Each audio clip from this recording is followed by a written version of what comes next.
Welcome to Golf Talk with Tiff. Yes, that's me, Tiff, the lady golf teacher. What I will do here is build belief in you to accomplish your dreams for your golf. I'll be your mentor and give you the skills, strategies, and guidance to make it happen. Teed high, let it fly. Now let's get into today's episode. Hey there, Tiff here, Tiff the lady golf teacher. This is Golf Talk with Tiff and welcome back. Lovely to have you back here. Now, I've got a question for you. When you're out on the course playing, what do you focus on? So you could be doing this during competition. You could be doing this during practice when you're out on the course playing. A lot of people tend to do this a lot. Even when they're out practicing, they tend to score. So obviously when you're out playing competition, you'll focus on the score. And if you're out practicing, I know some people do that. Every time they see a practice session is also scoring. There could be other things that you worry about as well or focus on when you're out on the course. You're worrying about making mistakes. You could be worrying about holding people up and, holding them back and so on. You could be worrying about the last hole that you didn't play so well. You could be worrying about your overall score. You could be worrying about, your handicap. You don't want your handicap to go any higher than what it is. You could be worrying about why you're not playing so well. You'd be looking at all those types of things that could go wrong. You might dread actually getting out on the course playing because you're not playing so well. There's a lot of things that could be going on. And as you know, especially listening to Golf Talk with Tiffany, I always talk about look for feedback, look for what you're doing well, and also look for what you're also not doing well, and look for ways in which to improve. So you hear me talk about that all the time. And definitely that's always the main focus for improvement. You look at what's going well, so you just keep maintaining that. And then what's not going well, you look for ways in which you can improve that. So if you're tee shots, for example, or you're standing on the first tee and you're getting set to hit, and it is a bit nerve-wracking when people are standing around you, especially when you haven't got a lot of confidence in your tee shot. What do you focus on? You focus more on them, don't you? Right? You don't actually focus on playing the shot and then you stuff it up. Doesn't work. You feel embarrassed and then you think that sets you up for the day. It doesn't, but I'll continue. But when you're playing, especially if you're scoring, I want you to be aware of what's working. For example, if you were to have a lesson with me on your golf swing. And sure, I pull apart pieces of the golf swing and break it down into separate pieces and rebuild it in simple form. I always rebuild things in simple form. We don't need complex mechanics in a golf swing. We want to make sure the golf swing is always simple. But when we do that, you feel like there's so many things that you have to focus on, and actually there's not. There's not so many things that you have to focus on, because when I break the swing down into separate pieces, what I then get you to do is I get you to focus on one piece of the swing, right? You don't have to think about all these other various things that could go on. You only have to focus on one piece. And that's what I always work on with you, is to look for that one thing. So this is what the key is here in the key to your door for you to play better when you're out on the course, for you to score better out on the course. I want you to focus on one thing, and I'll guarantee you it's not scoring that you focus on, okay? Because all that does is put pressure on you. So I'm going to give you two examples. So last week I had a client and she had a great swing. She hit the ball great. When she transferred her weight onto her left leg and held the finish, she was fantastic, right? Really, really good. And that's all she needed to do. She just needed to transfer her body weight onto her left side. So obviously she's a right-handed golfer. And when she hit the ball, she hit it awesome. But when she went out and played on the course, what did she do? Because I asked her the question, a few days later, how did you go? Because she hit the ball so good, so strong. Ball flight was great, went up in the air. She got great distance out of the ball. And she said, Tiff, I don't know. I don't know what I did. And she said, I didn't play very well. And that led to her being, well, I'm not sure what happened. And she knew she didn't hit the ball as well because she didn't focus on that one thing when she played. She wasn't sure what she was focusing on.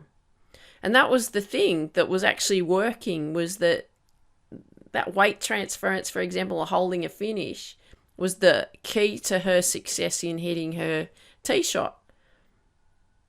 And that was the only thing that I wanted her to work on and focus on. And all she did was she looked for why she wasn't playing well overall versus focusing on that one thing. All she had to focus on was that one thing in her game when she was out there playing. Here's a second example. A beginner lady I was teaching not so long ago. And again, when you're learning, whether you're in this process now of learning things or you've played for a while, but when you're learning, there are a number of things that you learn, but it's really too hard in the beginning to focus on them all. Too many things going on. So what I always make sure, and I do this with everybody that starts off, is we find that one thing that resonates for you and we focus on that. And no one's the same. No one's the same. Even though we focus on the same things, the way in which they interpret it is very different. So I always look for simulated exercises or sayings or something that clicks with that person that they actually resonate with. So this client, when I was working with her, what she feels is that her torso opens up and faces the target. And yep, she transfers the weight onto her left side, just like the other lady, but her feeling is different. And even though the result will be the same, she identified that when she did that one thing, so she just opened up her torso, like center of the chest facing the target, that really worked and she was able to repeat it. When she started thinking about other things, she lost it. The swing didn't work so well. Then she became lost in her focus on other things. And therefore she lost her focus on that one thing that made all the difference for her. So the challenging thing then becomes to maintain it, because when you get it, when you feel it, then these three things happen. And number one is you don't focus on it because you feel like, oh yeah, I've got it. And you probably go, oh yeah, I understand that. I know when I feel like I've got it, I lose it. So these three things happen. You don't focus on it because that's what you feel. You feel you've got it. The second thing is you get excited and you want to add more. And what you want to add more is you want to go quicker, you want to hit it harder, and then you find that it doesn't work. There's a clue there. Number three, you focus on something else because, oh, that's right, I'm not doing such and such because Tiff said or to also do this or also do something else, etc. So then the focus changes. But when you've got that one thing that is working, why would you go and focus on something else?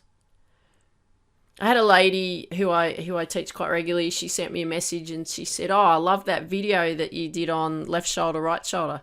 So all she's done is she's gone out and focused on left shoulder, right shoulder. A particular video that I talked about in. And she said it works for everything. What's her focus? One thing. Right? Are you understanding what I'm talking about? But what I want you to understand is focus on the one thing and only that one thing until you get it right. Don't add more to it. Don't add more to it until you've really got the feel of it, like it's really sunk deep into your DNA. Right? The repetition of practicing and doing it over and over again. Because why would you go and change it and focus on something else when that's working for you? And all you need to do then is the lovely M word. And do you know what that lovely M word is? Maintain. That's all you got to do is you just maintain it. You just focus on that one thing and you do it over and over and over and over and over again because it was working. and you just maintain it. Could you imagine if you had this one thing that triggered you for your golf game, and you did that the whole round that you played golf? You just focused on that one thing that worked for you. Could you imagine how good your golf could be? It could be awesome. You could just play so much better. But the point is here, focus on one thing. Don't focus on the score. Because when you focus on the score, you take off the focus of what you need to do in your actual shot, or whatever that focus is, right? Staying calm, that one area in your golf swing that's making it work, whatever it may be. So the point here too is, do not focus on the score, because the score's not going to give you the result you're after. The score is just going to tell you how you performed at the end of the day. It doesn't give you the overall result of, gee whiz, I hit the ball better today. Gee, I chipped so much better today. Oh, my putting was awesome. Because those were the things that you focused on. So as you know, at the moment I've been, having some tennis practice. I know I talk about tennis a bit. It is my one of my true loves that I started before I played golf. But I've got a point here of why I want to share this with you. So if you know my background, I pursued tennis, wanting to be a professional tennis player, and that was my big dream. I love tennis, and I love golf just as much as I love tennis. It's really just part of what I do. And at the moment, I'm working on my serve. Bear with me. There's a point here. So every morning I go down to the local courts and I work on one thing. You know what the one thing is? I do other things too, but when I'm doing this particular thing, I work on my serve, but I work on my ball toss. And I hit the ball, I've got the same service action, but what I'm working on is I want the one ball toss for 3 different types of serves, like the slice, the kick serve, and the flat serve. One ball toss. And that's all I do, is I focus on that one thing of where I need the ball to be. Okay, yes, I hit the ball, but the focus is about the ball toss. And when it's spot on, it's lethal. Last week, I had a gap in lessons, and I went and worked on some pitch shots. And what did I work on? One thing. I worked on opening up the body, just letting the arms come through, not trying to hit the ball hard, just transfer the body weight, open up the torso to face the target, nice and easy. Got my hips working really well so that I could repeat it. What was the focus? One thing. Why did the shots work really well? Because I focused on the one thing, because I knew what I needed to focus on. Right, enjoy hitting the ball. Wow, that was great. Yep, keep opening up the body. That felt really good and easy. So my point here for you today in this episode is focus on that one thing that is working for you. One thing. Have that as your focus. Don't go looking for other things right now. If you've got something that you know that works really well for you, when you go out and play out on the course next time, just have that focus on that one thing. Get that one thing right. And when you get it right, just work on maintaining it so that it's steady, it's strong, it's consistent, and it's very, very reliable. If it's reliable, it's then consistent, isn't it? So I hope you enjoyed today's episode. Love it if you could share with me what you like best about what you heard, wherever you hear this episode. And I want you to dream big, believe in you, go after your dreams, and tee it high, let it fly. Look forward to talking to you and seeing you real soon. Take care for now. Bye. Before you go, do you want to build confidence, belief, strength, and courage in you to go after your big dreams in your life and in your sport? If you do, go to www.tiffany-mika.com and get a copy of my book, Focus, How to Reach Your Potential in Sport, Business and Life. I look forward to seeing you there. Dream big, believe in you, go after your dreams.